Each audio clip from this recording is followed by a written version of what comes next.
Hi! So today is Baby Zade's hearing test day. And after kaligo, full force dahil mi sa iyang papa no para masuray si Baby Zade sa gawas. Nindot yun na diri amo ang lugar no nga masuruyan sa buntag man or sa hapon kay lagi dili siya samo. Gamit kay sanan ang car seat or ang stroller ni Baby Zade. Sana all fresh. Ang mama ug papa intaw no pagitang kapang himuta ay bitaw anything for you or Baby Zade. Ambot lang oy kami lang ba or lahi na gid ang mga bata karon kay bisag sayo pa sa buntag no nagsingot na gid ay. Kini si Baby bago pa ganing giligo no pero ang buko-buko ani medyo nagbasa-basa na gid sa kalimuot. Sa hapon panikamutan dyan na mga maka-half-bath Baby kay init jud kaayo iyang lawas ay. Usahay sa gabi dapat jud siya ibali-bali sa left o right kay grabe ang iyahang singot sa buko-buko bisag aircon. Ay laban gid ka anis bayro nun. Bitawag after sorry ni Baby Zade nagprepare na mi sa iyahang mga gamit kay para moadto na si Trayllier Hospital.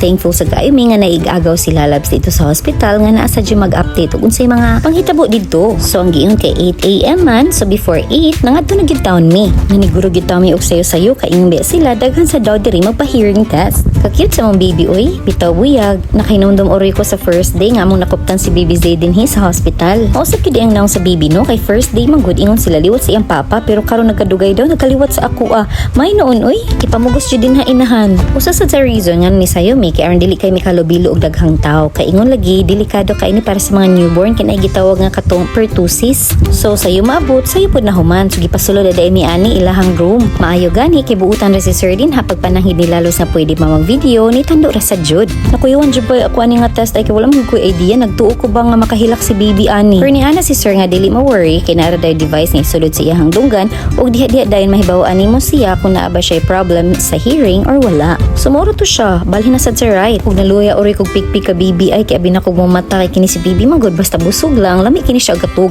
pero gutom mo na gani na ambot na lang. Maayo kay ni si Sir ay kay gentle kay siya sa baby. Muhatabod siya instructions ni ipog kang istorya-istoryaan. Naon sa papudi si Baby Zade oy mer kay bawo siya nga i-test siya ba yang punon tabon-tabon ang iyang dunggan. Oy hey Baby Zade na jud kay pang remembrance ini kadako-dako nimo no so basi imo ni makit-an nga naa day kay video about sa imong hearing test. Sus may gani na sa mood ang atong kabanahan para mag-video no kay dili bigit na siya hilig og video ay pero at least diri nga time kay naniguro pud taon siya. Sus nakita nun diha ebidensya sa mamang way tulganay no 5 layers na gid ang eye bags ay. Ito mo na siya ang device nga gigamit ni Sir. So inana na siya kadali dili ka abot og 3 minutes mahibaw na dai nimo ang result. Affordable pa jud kaayo kay 200 pesos ra ang bayad. So nagkuha sa result ang iyang amahan sa sulod ug nagbayad sa 200 nagpaabot ang baby sa gawas. And pagkagabi din ni siya nga video ay so di pa man jud katugon si baby unya wala mamilaing mabuhat ako siya nahon-nahon ana magtami time. Ug sa diha na capture man gyud nako no nga napakitang gilas man gyud ni siya nga nakadaog na kuno siya sa iyang ulo. Bitaw sige na ko siya tawag Baby Zade dining kamot po din taon namong baby ay.